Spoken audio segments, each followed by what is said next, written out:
오늘 함께 보실 하나님 말씀은요, 빌립보서 4장 10절에서부터 13절까지 말씀 보도록 하겠습니다.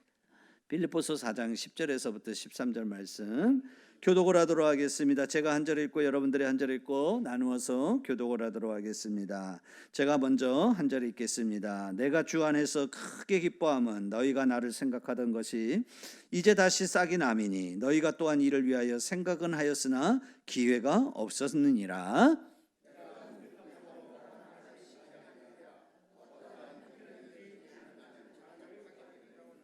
나는 비천에 처할 줄도 알고 풍부에 처할 줄도 알아 모든 일 곧 배부름과 배고픔과 풍부와 궁핍에도 처할 줄을 아는 일체의 비결을 배웠노라.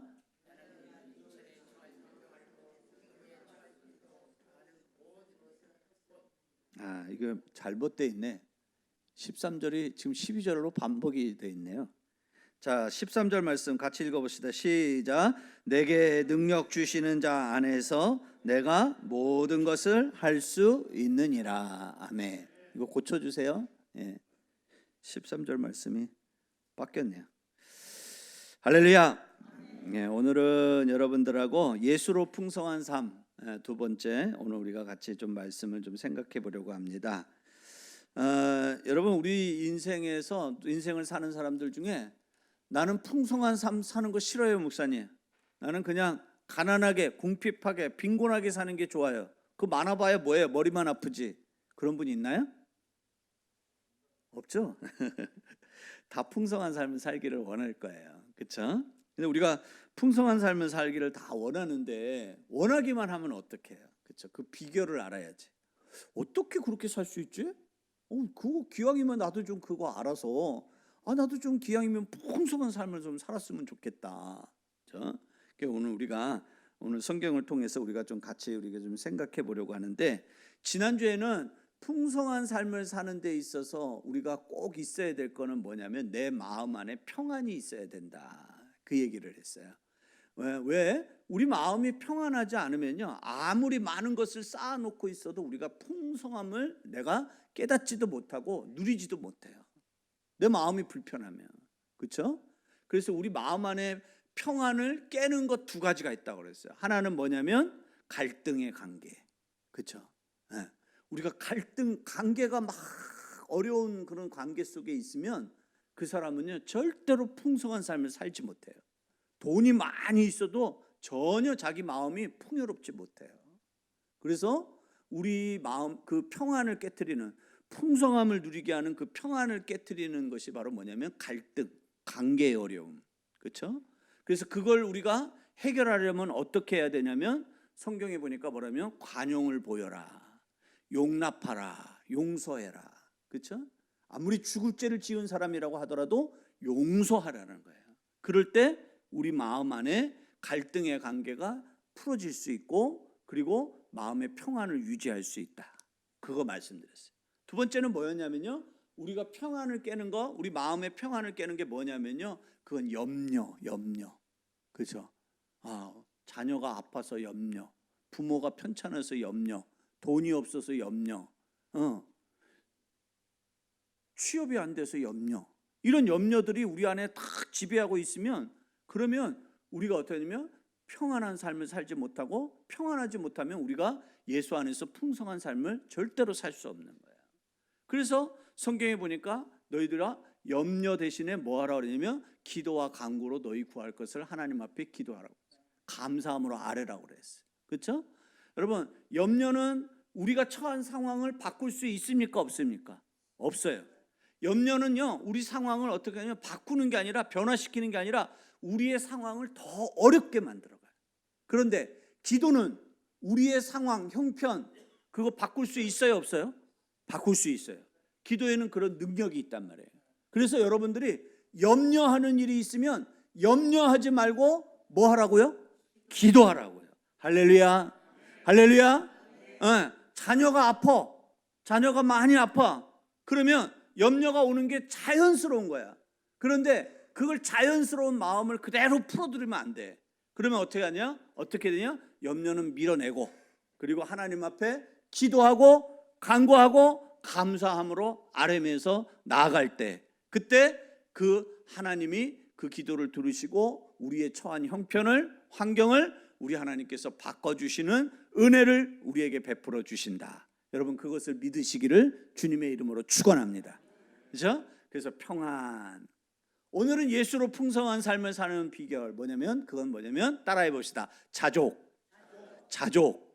잘 안 쓰는 말이에요. 뭐가 자족이지? 오늘 우리가 좀 그걸 같이 생각해 보면서 이 자족이 왜 우리에게 있어서 풍성한 삶이 되는 비결이 되는가 오늘 우리가 같이 생각해 보려고 하는데요. 13절 말씀 여러분 성경으로 보세요. 자 13절 말씀 다시 한번 좀 읽어봅시다. 아까 읽었던 잘못 기록이 됐던 13절 말씀 같이 한번 좀 한 목소리로 읽어볼까요? 함께 읽어봅시다. 시작. 내게 능력 주시는 자 안에서 내가 모든 것을 할 수 있느니라. 아멘. 내게 능력 주시는 자 안에서 내가 모든 것을 할 수 있다. 유명한 말씀이에요.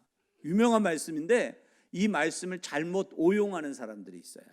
어떻게 잘못 오용하냐면요, 이 말씀을 가지고 내가 아무리 가난해도 내가 이 말씀만 붙들고 있으면 이 말씀대로 내가 부자가 될 수 있다. 내가 병들어 있어도 이 말씀 붙들고 있으면 나는 건강해질 수 있다. 왜? 모든 것을 할 수 있다라고 말씀하셨으니까. 그러니까 이 말씀을 내가 붙들고만 있으면 된다. 이런 식으로 이 말씀을 이해하시는 분들이 있어요. 예. 여러분 어떻게 보면 그 말씀이 그렇게 이해가 될 수 있을지는 모르겠지만은 이 말씀은 그런 의미가 아니에요. 그런 의미가 아니고 다른 의미를 갖고 있다는 거야. 그럼 무슨 의미? 우리가 좀 그걸 생각해 보려고 해요. 그래서 자 11절 말씀에 한번 보면 11절에 가보면 또 한번 좀 읽어볼까요? 정신 바짝 차리시고요. 자 입술을 열어야 되고요. 눈을 활짝 여셔야 됩니다. 그리고 마음을 여러분들이 거기다 두시면서 성경을 읽으세요. 자 11절 함께 읽어봅시다. 시작. 내가 궁핍함으로 말하는 것이 아니니라. 어떠한 형편에든지 나는 자족하기를 배웠노니. 아멘. 자 바울이 뭐라고 얘기하냐면 내가 뭘 배웠대요?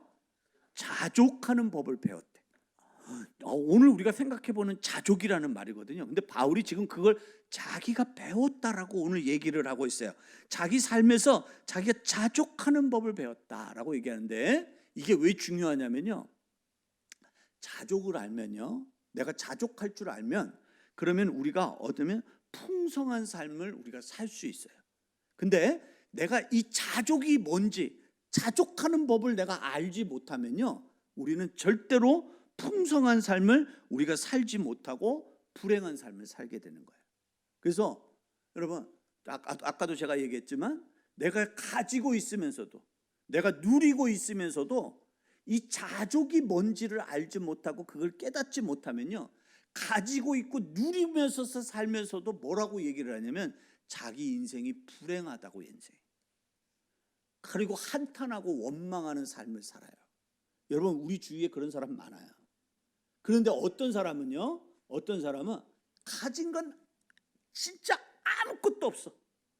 아무것도 없는데도 이 자족하는 법을 배운 사람은 뭐라고 얘기하냐면 내 삶이 행복하다고 얘기해요. 그리고 자기 삶을 기뻐하면서 살아가요. 여러분 이거는요 하늘과 땅 차이예요. 그래서 이 자족이라는 것이, 이 자족이 뭔지에 대해서 배우는 것이 너무나 중요하다라는 것을 오늘 우리가 먼저 그걸 생각하면서 자족이 뭘까? 자족이 도대체 뭔지 우리가 좀 더 깊이 좀 들어갔으면 좋겠습니다. 자 12절에 보니까 바울이 이렇게 얘기하죠. 나는 비천에 처할 줄도 알고 풍부에 처할 줄도 알아. 모든 일 곧 배부름과 배고픔과 풍부와 궁핍에도 처할 줄 아는 일체의 비결을 배웠노라 라고 얘기하면서 다시 뭐라고 하냐면 자기가 뭔가 대단한 걸 배웠대요. 비밀스러운 것. 영어 성경에 뭐라고 그러냐면 그 비결을 뭐라고 하냐면 시크릿, 비밀을 알았다는 거예요. 삶을 사는 비밀을 알았다는 거예요. 여기 이 배고픔이라는 건 육체적인 배고픔만 얘기하는 게 아니고요, 우리 삶에 살아가면서 이 땅에서 우리가 육체로 살아가면서 배고플 때 있죠. 근데 그것만 얘기하는 게 아니라 우리가 당하는 수많은 어려운 일들, 환난, 위기, 고난, 여러 가지 일들을 우리가 당하잖아요. 그런 아주 어려운 일을 만났을 때 그때를 뭐라고 하냐면 배고픈 때를 얘기하는 거예요. 그걸 얘기하는 거예요. 그런데 내가 그런 상황에서도 내가 넉넉히 이기면서 살아갈 줄 아는 그 삶의 놀라운 비밀을 내가 알았다는 거예요. 비밀을. 예. 또 뭐라냐? 여기 배부를 때, 그렇죠? 여기 바울이 그러잖아요. 내가 배부름과 풍부와 내가 이런 곳에 있을 때에도 내가 비밀을 배웠다라고 얘기해요. 그 말은 무슨 말이냐면 내 인생이 잘 풀려, 잘 돼. 뭐 먹고 사는데 문제가 없어, 걱정이 없어, 염려가 없어. 모든 것이 그냥 생각한 대로 술술술술술술 잘 풀려가. 그런데 그런 삶 가운데에서도 내가 어떻게 살아가는 삶을 살아야 되는지 그 비밀을 내가 알았다는 거야. 비밀을. 그 비밀을 알았다고 하는데 그게 뭐냐? 바울은요, 자기가 어려운 삶을 살 때 너무나 힘들고 가난하고 고달프고 고난을 받고 위기를 당하고 막 이런 어려움을 당했을 때 그때 자기가 깨달은 비밀이 뭐였냐면 내가 그런 중에서 주를 바라보고 주님을 의지하면서 살고 보니까, 그렇게 살다가 보니까 내가 죽을 것 같았는데, 이제는 완전히 망할 것 같았는데, 다시는 이제 일어서지 못할 줄 알았는데, 근데 내가 주를 바라보고 주를 의지하고 주님께 모든 것을 맡기고 내가 그렇게 살아보니까 내가 죽지 않더라는 거예요. 망할 줄 알았는데 망하지 않더라는 거예요. 망했어도 다시 일어서더라는 거예요. 그 비밀을 자기가 깨달아 알게 됐다는 거예요. 또 배부를 때도 마찬가지예요. 일이 잘 될 때도, 잘 풀려갈 때도 그냥 뭐 계획한 대로 막 승승장구하는 거야. 막 승진에 승진, 막 쫙쫙쫙쫙쫙 풀려가고 어디 가서든지 막 사람들이 막 다 인정해주고 막 그렇게 자기가 유명해지고 막 그럴 때도 있었다는 거예요. 그런데 내가 그런 중에도 내가 욕심에 빠지지 않고, 그죠? 내가 그것으로 인하여서 내가 방탕한 다른 데다가 시선을 두는 그런 삶을 살지 않고, 내가 그럴 때일수록 더 주님을 의지하고 주님을 바라보고 내가 그렇게 그랬더니 내가 망하는 인생이 안 되더라는 거예요. 그래서 내가 어떻게 살아야 되는지 그 삶의 일체의 비밀을 자기가 깨달아 알게 됐다. 어떻게 내가 처신해야 되는지 그 비밀을 내가 깨달았다. 그렇게 얘기하는 거예요. 그 비밀, 도대체 그 비밀이 뭐냐? 그죠? 그거예요. 그래서 13절에 바울이 뭐라고 하냐면 내게 능력 주시는 자 안에서 내가 모든 것을 할 수 있다. 그 얘기를 바울이 얘기를 하는 거예요. 배고플 때도 예수님 의지하고 예수님 바라봤더니 자기가 승리하고, 배부를 때도 자기 인생이 잘 풀려갈 때도 자기를 바라보고 자기를 의지하는 게 아니라 예수를 바라보고 예수를 의지하면서 나아갔더니 자기가 거기서도 실수하지 않고 다시 망하지 아니하고 자기가 승리하는 삶, 잘 되는 삶, 그런 삶을 자기가 살게 되더라는 거예요. 그 법을 자기가 깨달았다는 거예요. 비밀을 알게 됐다는 거예요. 그 비밀이 뭐냐? 그게 바로 뭐냐면 그게 다른 게 아니라 자족이라는 거예요. 자족. 계속 자족 얘기하는데 뭘 자족이라고 그러는 거야? 여러분들이 조금 궁금해하시는 분도 있을 것 같아요. 오늘 우리가 그 자족, 어떻게 하면 우리가 그 자족의 삶을 살 수 있는가, 그걸 생각하면서 제가 자족을 정의해 드릴 거예요. 어떤 사람이 자족하는 삶을 사냐면요, 감사하는 사람이에요. 따라해 봅시다. 감사하는 사람. 크게 합시다. 감사하는 사람. 감사를 아는 사람은 자족하는 인생을 살아요. 여러분, 바울은 여러 환경에 처해 본 사람이에요. 예수를 만나기 전에 바울은 어떠냐면 세상적으로 볼 때 잘 나가던 사람이에요? 아니면 못 나가던 사람이에요? 잘 나가던 사람이에요. 그는 부자 집안에 태어났어요. 히브리인 중에 히브리인이었어요. 태어나면서부터. 그런데 그는 또 뭐냐면 히브리인 중에 히브리인인데 태어나면서부터 그는 뭘 가지고 태어나냐면 로마 시민권을 가지고 태어난 사람이에요. 다른 사람, 이 말은 무슨 말이냐면 다른 사람들은요, 유대인이 히브리인이 로마 시민권을 갖는 건 어떤 경우냐면 나중에 자기가 돈 주고 사는 거야.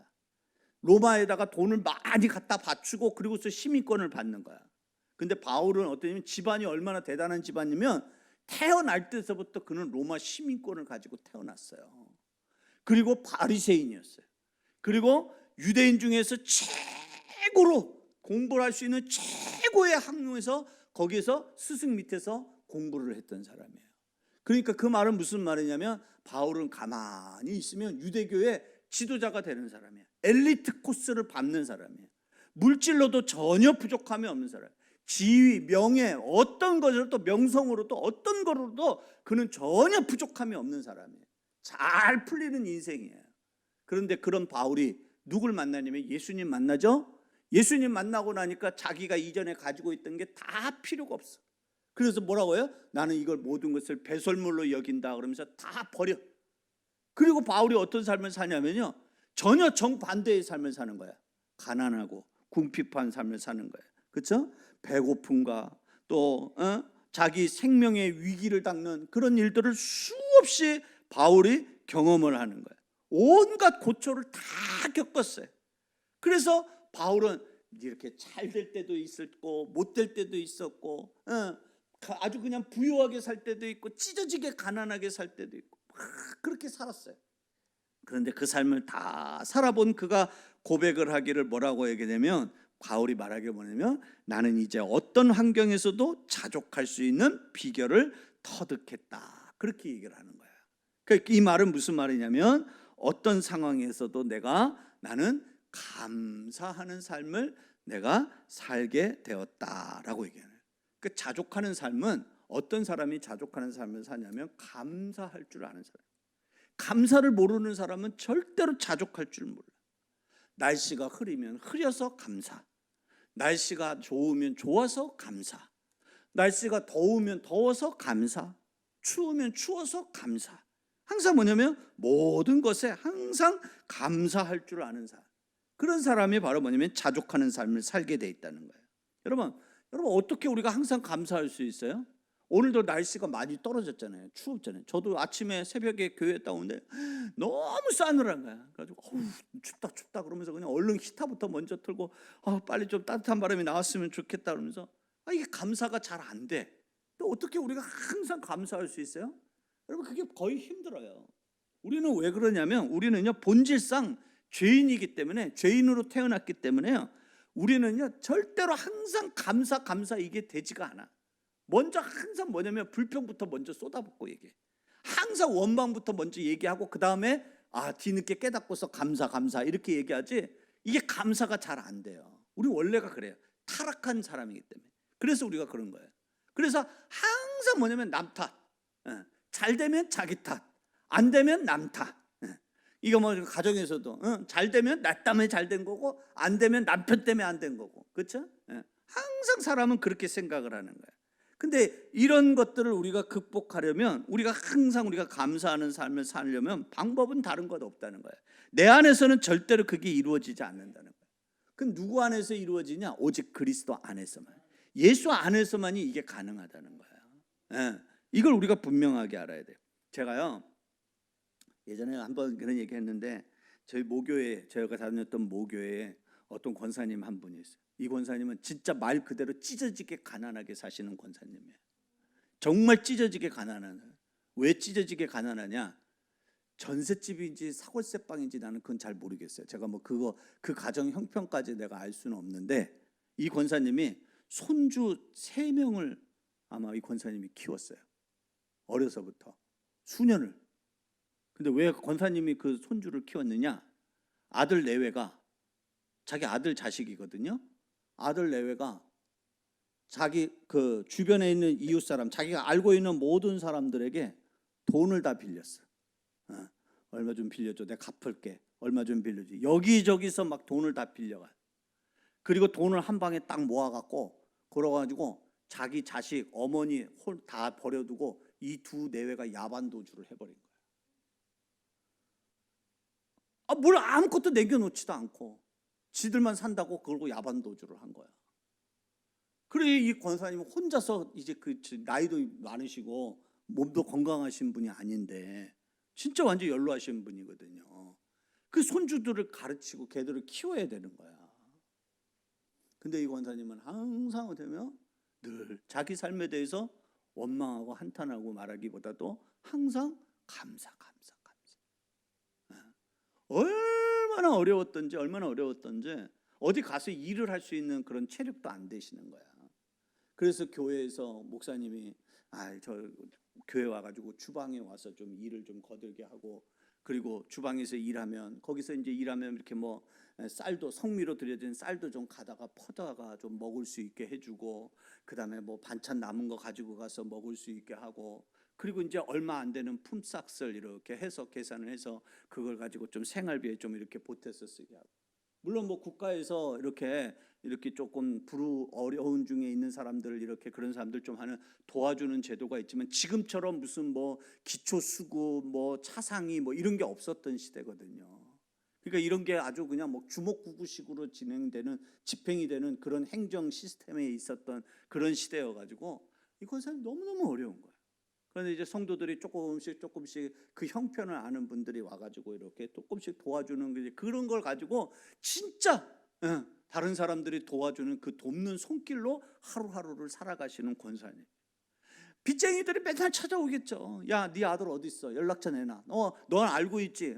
빨리 돈 내놔. 돈 갚아. 막 이러면서 막 한낮으로 찾아와가지고 그냥 괴롭히니, 그게 여러분 삶이, 그 정상적인 삶이 되겠어요?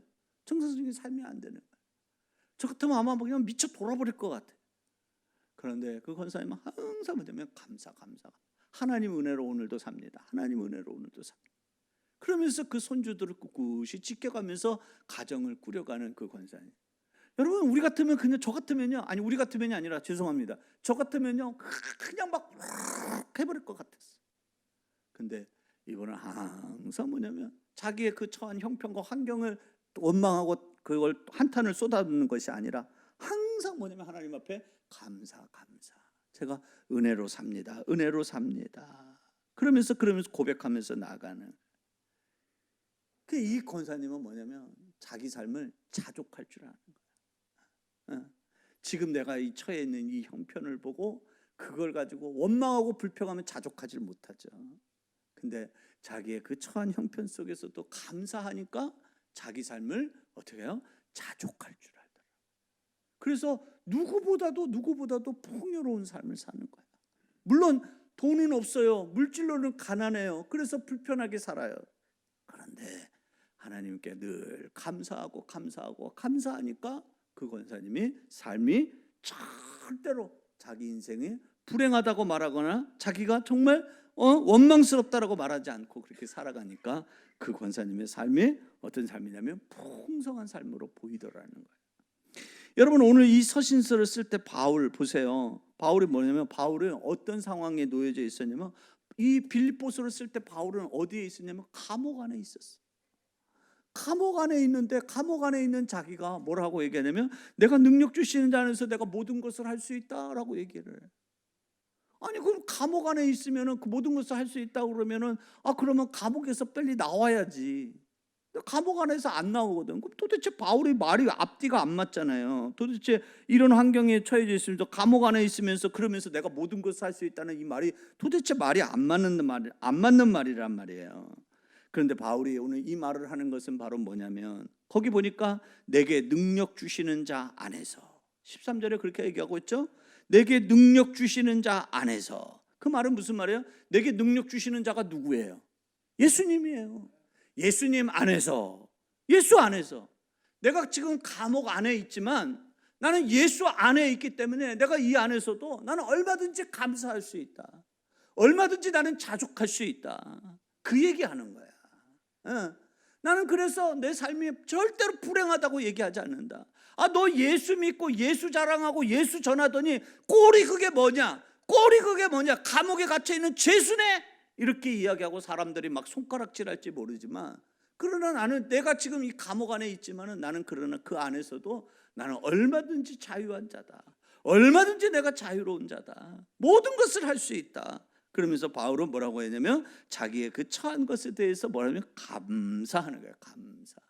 자족은 여러분, 어떤 사람이 자족하는 삶을 사냐면 감사할 줄 아는 사람이 자족하는 삶을 사는 거야.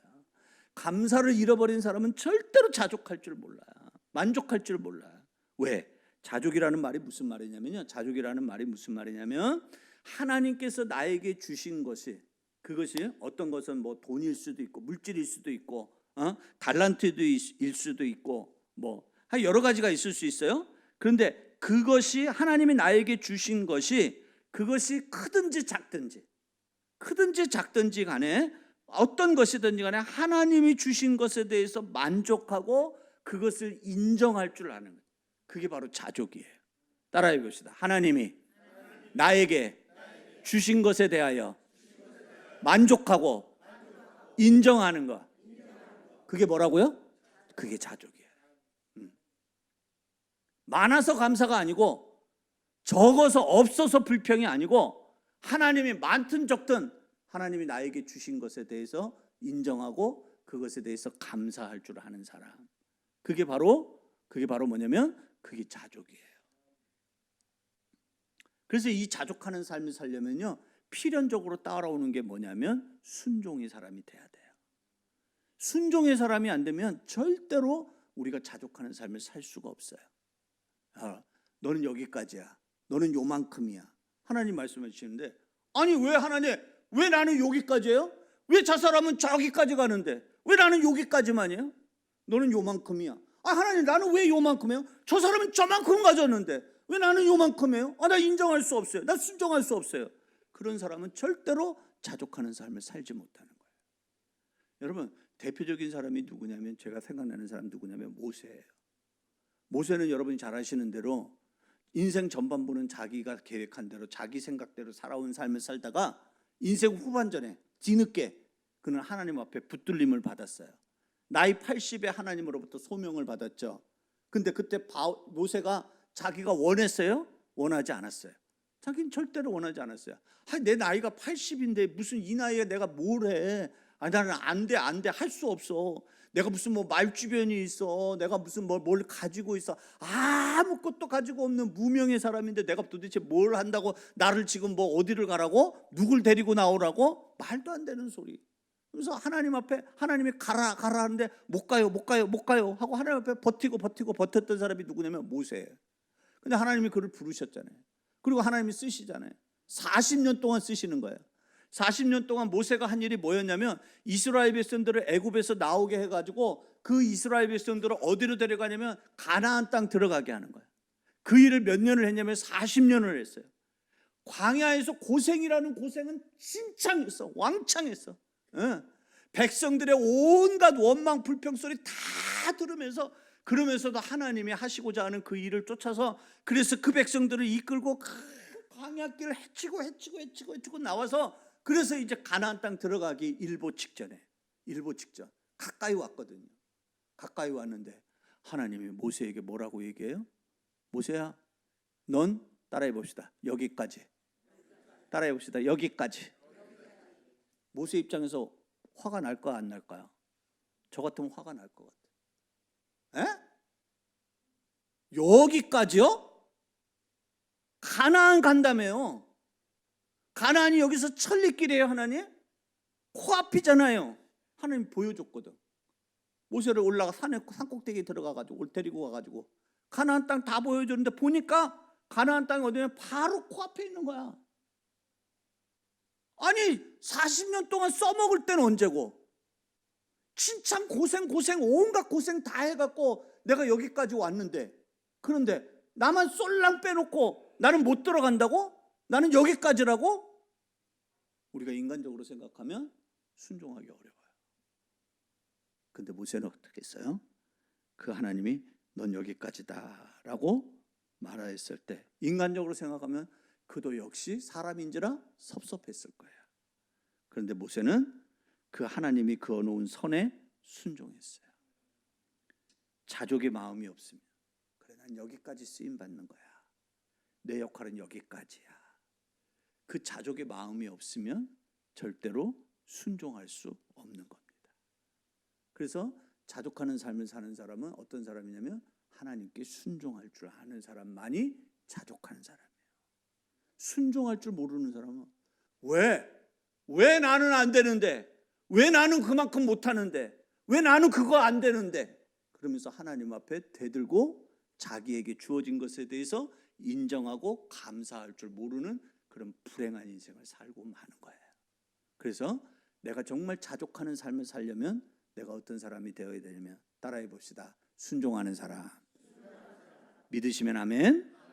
그런 사람이 자족하는 삶을 사는 거예요. 마지막 세 번째, 자족하는 삶을 살려면요, 우리가 어떻게 하면 우리의 관심을 어디에 두느냐에 따라서 우리가 자족하는 삶을 살 수도 있고 그렇지 못할 수도 있어요. 자, 여러분, 세상 사람들은 뭐라고 얘기하냐면, 여러분 잘 들으세요. 세상 사람들은 뭐라고 하냐면 너의 행복은 뭐냐면 통장의 잔고 수준이야, 그렇게 얘기해요. 너의 불행은 뭐냐면 네 통장의 마이너스가 네 인생의 불행이야 라고 얘기해요. 우리 성도들 중에 빚 없이 사는 분이 얼마나 계시는지 모르겠어요. 저도 빚이 상당해요. 저도 마이너스가 상당히 많거든요. 다 우리 빚 지고 살고 있어요. 그럼 우리는 다 어떤 사람이에요? 우리는 다 그러면 불행한 인생이에요. 세상적인 기준으로 보면. 그렇죠? 세상 사람들은 뭐냐면 행복의 기준이 뭐냐면 잘 산다는 기준이 뭐예요? 얼마나 많이 가졌느냐, 얼마나 많이 소유하느냐, 얼마나 쌓아놓았느냐. 그게 잘 사는 기준이고 행복의 기준이에요. 자, 그런데 기독교 신앙은 소유에 관심이 없어요. 여러분, 우리 기독교 신앙은 소유의 많고 적음을 가지고 우리 신앙을 이야기하지 않아요. 왜? 이유는 뭔지 아세요? 이유는 딱 한 가지예요. 하나님이 내가 가지고 있는 것에 대해서 관심이 있을까요, 없을까요? 없어요. 하나님은 여러분이 가지고 있는 것에 대해서 관심이 없어요. 여러분이 많이 가졌는지 적게 가졌는지 하나님 그거에 관심 없어요. 하나님 그거에 관심 안 해요. 왜? 그거 관심 두고 있으면 그러면 하나님은요 어떤 하나님이냐면 아주 이기적인 하나님이죠. 많이 가지고 있는 사람한테는 더 하나님이 잘 적어. 야, 너 많이 가지고 있지? 내가 너 더 사랑해. 더 많이 축복해 줄게. 더 많이 내놔. 이러잖아. 적게 가지고 있는 사람한테는 안 그럴 거 아니야. 그렇죠? 하나님은 우리가 뭐 많다고 해서 하나님이 복을 더 많이 주고 적다고 해서 복을 적게 주고 그렇지 않아요. 그 말은 무슨 말이냐면 우리가 얼마나 많은 것을 가지고 있느냐, 그건 하나님 관심이 없는 거예요. 여러분 보세요. 교회 보세요. 싸우는 교회들 보면요, 가난한 교회가 여러분 싸움을 많이 할 것 같아요? 아니면 부자 교회가 싸움을 많이 할 것 같아요? 부자 교회가 싸움을 많이 해요. 왜? 이유가 뭔지 아세요? 교회에 뭐가 많기 때문에? 재산이 많기 때문에. 그렇죠? 그래서 교회 재산이 많으면 저 목사가 저거 다 나중에 은퇴하면서 저거 다 짊어지고 가는 거 아닌가? 그러면서 그냥 불안해 갖고 그냥 들춰보고 확인하고 체크하고. 저희 교회는 제가 저 공동이해를 수십 년, 10여 년 이상을 해봤지만 우리 교회 성도들은 아무도 들춰보는 교인이 없어. 그냥 왜? 우리 재정은 늘 거기서 거기거든. 남아도 그래봐야 그거고 늘 부족한 가운데 있으니까. 그러니까 우리가 교회 재산이 뭐가 얼마가 되고 이런 거에 대해서 아무도 우리 성도들이 그거에 대해 관심이 없어요. 그렇죠? 그러니까 하나님은 항상 우리가 뭘 가지고 있느냐, 얼마나 소유하고 있느냐, 하나님 그런 데 관심이 없어요. 근데 세상 관점으로 보면 세상에서는 뭐냐면 소유에다가 관심을 많이 두고 있다는 거예요. 그러니까 자꾸 우리는 어떻게 하냐면 자꾸 그 마귀에게 세상에 자꾸 쏘가가지고 우리가 자꾸 세상에서 쌓는 거에서만 우리가 자꾸 관심을 두고 살아간다는 거야. 그렇게 하다 보면 우리가 자꾸 세상에서 쌓는 것에다가 우리가 자꾸 관심을 두고 살면, 여러분 보세요. 재벌이라고 하면 돈이 상당히 많은 사람이에요. 그런데 그 재벌이 여러분 어떤 재벌도 제가 이렇게 들은 바로 의하면, 전 재벌을 만나본 적이 없지만 들은 바에 의하면 어떤 재벌도 난 이만큼 벌었으니까 이제 그만 벌어야 되겠다 이렇게 말하는 재벌이 있을 것 같아요, 없을 것 같아요? 없어요. 돈이 세상에 그렇게 많은데도 그 재벌은 잠자리에 들면서 무슨 생각하는 줄 아세요? 내일은 뭐 해서 돈 벌지? 그 생각하면서 자. 무슨 말인지 아시겠죠? 끝도 없다는 거야. 우리가 물질에다가 관심을 두고 거기에서 행복을 찾고 거기서 풍요로움을 찾으려면 우리는 절대로 거기서 행복과 풍요를 누리지 못한다. 늘 부족한 삶을 사는 거야. 늘 없는 삶을 사는 거야. 늘 아직도 아니라고 생각하는 삶을 사는 거야. 감사할 줄 모르는 거야. 멈출 줄 모르는 거야. 끊임없이 다후 그런 삶을 살다가 가는 불행한 인생이 되고 마는 거야. 우리가 그래서 물질에다가 세상에다가 우리가 거기에다가 소망을 두고 사는 것은, 그건 우리가 스스로 어떤 삶을 살기를 자처하는 거냐면 불행한 삶을 살기를 자처하는 거예요. 그럼 우리가 도대체 뭐에다가 관심을 두고 살아야 되느냐? 그건 바로 뭐냐면 내가 이 일을 할 때 하나님이 이 일을 관심을 둘까 안 둘까? 하나님이 이것을 기뻐할까 안 할까? 우리는 그런 일에 우리가 관심을 둬야 되는 거예요. 여러분, 암 환자에게 있어서 제일 듣고 싶은 소식은 뭘까요? 완치. 그렇죠? 그게 제일 듣고 싶겠죠. 그러나 반대로 암 환자가 제일 듣고 싶지 않은 사람 아는 이야기는 무슨 얘기일까요? 완치하고 반대 뭐예요? 제발. 또 뭐가 있을까요? 전이. 그렇죠? 이런 말 안 듣고 싶을 거예요. 그렇죠? 우리 언젠가 한번 그런 간증을 들었던 걸로 제가 기억이 되는데 어떤 자매가 그렇죠? 어떤 자매가 암에 걸렸는데 하나님 앞에 이제 기도하고 이제 믿음 그걸로 인해서 이제 믿음 생활을 시작하고 하나님 앞에 기도하고 나아가서 정말 기적적으로 병원에서도 의사가 자기를 담당하는 주치의가 깜짝 놀랄 정도로 정말 그 암이 치료가 됐어요. 회복이 됐어요. 그래서 이 자매가 너무 감사해갖고 하나님을 자기의 그 암을 고쳐주신 그 하나님을 막 자랑하고 그 하나님을 막 증거하고 그 하나님 앞에 영광을 돌리면서 막 이 자매가 살았어요. 그런데 얼마 안 지나서 몸이 이상한 거예요, 이 자매가. 그래서 내가 몸이 왜 이러지? 그리고 다시 병원에 가서 검사를 하니까 먼저 뭐냐면 자기가 그 얼마 전에 몸 이상이 느끼기 전까지만 해도 의사가 뭐라냐면 자기를 진료하던 의사가 뭐냐면 완치 이제 5년 이상 더 이상 이제 암이 진행이 안 되면 완치라고 얘기해요. 완치 판정을 받았는데 자기 몸이 이상해서 다시 가서 보니까 자기 몸이 이상한 거야. 그래서 보니까 자기 암이 다시 재발이 됐다는 거야. 그리고 재발일 뿐만이 아니라 그 암이 다른 곳으로 전이가 되기 시작을 했다는 거야. 그럼 여러분 우리 어떻게 했어요? 아니 하나님 나를 고쳐주실 때는 언제고 왜 또 다시 이게 재발이 됐대?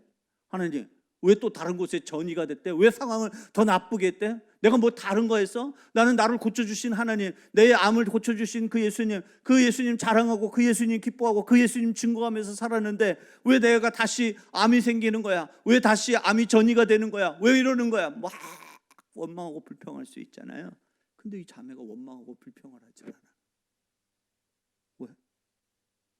왜? 도대체 뭐야? 뭔가 정신구조가 좀 우리하고 다른가? 뭐 때문에 그런데? 이 자매의 관심은 뭔지 아세요? 이 자매의 관심은 자기가 암이 낳고 안 낳고 그게 아니에요. 자매의 관심은 뭐냐면 자기와 같은 질병으로 인해서 고통을 받는 자들에게 예수를 전하고 복음을 전하는 게 자기 인생의 관심이었어요. 자기가 그게 자기 사명이라는 걸 알았어요. 그래서 암의 고침을 받았을 때는 그들에게 뭘 증거했냐면 내 암을 고쳐주신 그 예수님을 자랑하고 예수님을 증거했어요. 근데 암이 다시 재발을 했어요. 그리고 다시 암이 전이가 됐어요. 상황이 더 나빠졌어요. 그런데 왜 어떻게 거기서 감사가 나오냐고요? 그는 자기 입으로 그렇게 하나님 앞에 기도했대요. 하나님, 내가 진짜 암 환자와 같이 저들과 똑같은 입장에서 같은 처지에서 내가 저들에게 복음을 전할 수 있는 기회를 주셔서 감사합니다. 세상에 그게 감사가 돼요? 근데 자기가 예수와 복음을 전하는데 관심을 두니까 그게 감사가 되더라는 거예요. 할렐루야. 그래서 그 자매는요 여전히 암 환자예요. 여전히 암 환자인데 그런데 자기 인생을 불행하다고 말하지 않아요. 자기 인생이 안 됐다라고 말하지 않아요. 자기 인생이 병든 인생이라고 말하지 않아요. 자기 인생에 자족하면서 오히려 하나님 앞에 더 큰 영광과 감사를 돌리는 삶을 살고 있는 자매의 귀한 간증이 생각이 났어요. 여러분 그렇습니다. 오늘 말씀을 우리가 가만히 들어보면 이제는 우리가 살고 있는 시대가 코로나는 끝난 것 같아요. 이제 뭐 거의 이제 우리가 이제 코로나하고는 뭐 여전히 아직도 연세가 많으신 어르신들은 백신을 맞고 있지만은 그러나 이제는 거의 풍토병으로 이제 이 코로나는 점점점 그 위력을 잃어가고 있어요. 그러나 여전히 우리가 살고 있는 세상은 불안해요. 그렇죠? 앞을 예측할 수가 없어요. 불투명해요. 우리나라 경제가 우리 가정 형편이 나아질는지 더 안 좋아질는지 모르겠어요. 지금 막 보면 물가 보면 겁이 나요. 막 금리 올라가는 거 보면 진짜 막 피부로 느낄 정도예요. 뭐 제가 얘기하잖아요. 저희 교회도 금리가 뭐 2배 이상 올랐어요. 뭐 그게 온 피부로 참 저희가 다 느끼고 있거든요. 그렇죠? 뭐 지금 교통 지난번에 봄에 한번 뭐 지하철 버스비 올랐는데 또 이제 하반기에 또 대중교통비 이제 또 올린대. 다 올라가요. 내려가는 건 하나도 없어요. 그 이런 상황에서 보면 경제 상황이 점점 더 어려워져 가고, 이게 얼마나 더 갈는지, 더 길게 갈는지, 우리 가정이 더 어떻게 될는지 막 불안한 거예요. 미래가 불투명한 거예요. 그런데 우리가 이런 상황에서도 우리가 풍성한 삶을 살아야 돼요. 풍성한 삶을 살 수 있는 비결이 있다는 거예요. 그건 바로 뭐냐면, 물가가 치솟고 뭐 가정이 점점 어려워지고 형편이 안 좋아지고, 우리는 그런 것 때문에 내가 풍성하고 가난하고 이런 삶이 되는 게 아니라는 거예요. 우리는 어떻게 보냐면, 그런 어떤 상황에서도 우리가 뭐 하는 법을 배우면, 자족하는 법을 배우면, 내가 자족할 줄 알면, 그러면 내가 정말 어려움 중에서도 우리는 어떤 삶을 살 수 있냐면 풍성한 삶을 살 수 있어요. 감사하는 삶을 살 수 있어요. 그런데 내가 자족하는 법을 모르면, 그걸 내가 깨닫지 못하면, 우리는 아무리 많은 것을 가지고 있고 우리가 소유하고 있어도 우리는 늘 부족하다고 말하고, 늘 가난하다고 말하고, 늘 우리는 불안하다고 얘기하는 그런 불행한 인생을 우리가 살 수밖에 없다는 사실을 우리는 깨달아야 돼요. 그래서 우리에게 중요한 건 뭐냐면, 내가 정말 풍성한 삶을 살려면 우리가 먼저 깨달아야 될 것, 그건 바로 뭐냐면 자족하는 삶이에요. 오늘 이 말씀을 여러분들이 기억하시기 바라요. 자족하는 삶을 살려면 감사를 알아야 돼요. 자족하는 삶을 살려면 순종해야 돼요.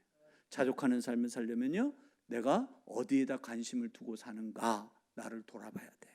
그래서 우리가 진정으로 예수 안에서, 예수님으로 말미암아 주어지는 자족하는 삶, 풍성한 삶, 그런 삶을 사는 우리 올리브의 모든 성도들이 되기를 주님의 이름으로 축원합니다. 아멘.